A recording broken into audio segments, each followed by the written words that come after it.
मेरे प्यारे दोस्तों, आज मैं फिर आप सबसे मिलने आया हूँ एक नई किताब लेके। किताब का नाम है सोफी का संसार। ये एक बहुत ही रहस्यमयी एक दार्शनिक किताब है। इस किताब की नायिका है बस एक 14 साल की सोफी नाम की लड़की।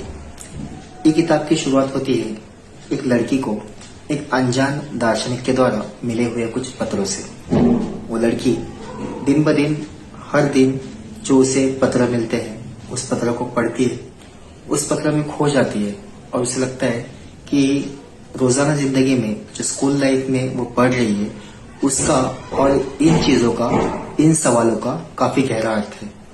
इन सवालों से उलझते उलझते जब वो हकीकत में उस दार्शनिक से मिलती है जो उसे वो अनजान खत भेजता है, वहां से इसकी शुरुआत, इसके सफर की एक लंबी शुरुआत सोक्रेटिस से लेके सुकरात, प्लेटो, एरिस्टोटल, सात्र यहाँ तक हो जाती है।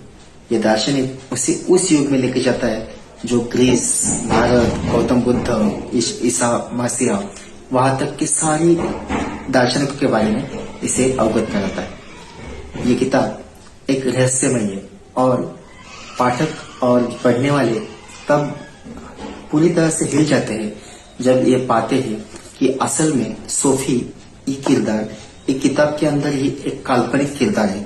मतलब एक कहानी है, कहानी के अंदर एक कहानी है, उस कहानी के अंदर भी एक कहानी है। तो ये बहुत ही रोमांचक कहानी है।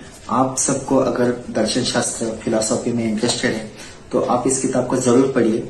ये आपको कुछ समय के लिए सवाल पूछने पे मजबूर करेगी कि आप कौन हो, आप कहाँ से आए हो, आपके जीवन का उद्देश्य क्या है और हम लोग ये जो कुछ रोजमर्रा की जिंदगी जी रहे हैं उसके पीछे का मकसद क्या है। जरूरी नहीं कि हम सब आज ही इस किताब को जी रहे हैं, बट हम में से हर कोई इस किताब के पहलुओं के बारे में, इस किताब के रहस्य के बारे में हर बार कुछ ना कुछ सोचने पे जरूर मजबूर हो सकता है। तो ये किताब एक बेहतरीन नमूना है। एक 14 साल की लड़की, बस एक 14 साल की लड़की है जो सोफी, जिसने अध्यात्म के बारे में या फिर फिलॉसफी के बारे में अपने विचार, अपनी काल्पनिक कथाओं के बारे में, या फिर वो एक कहानी के अंदर का कहानी का एक हिल्डा का पात्र है। हिल्डा की कहानी का पात्र सोफी है, सोफी का कहानी का पात्र हिल्डा है। तो ये बहुत ही अंत में जब वाचक इस किताब को खत्म करते हैं तो एक कुछ ना कुछ समय के लिए इस पूरे समय में खो जाते हैं, अपने आप को खोता हुआ महसूस करते हैं और वहां से लौटने के जो सफर है वो काफी रोमांचक है। इस किताब के अंदर घूमने का सफर भी काफी रोमांचक है।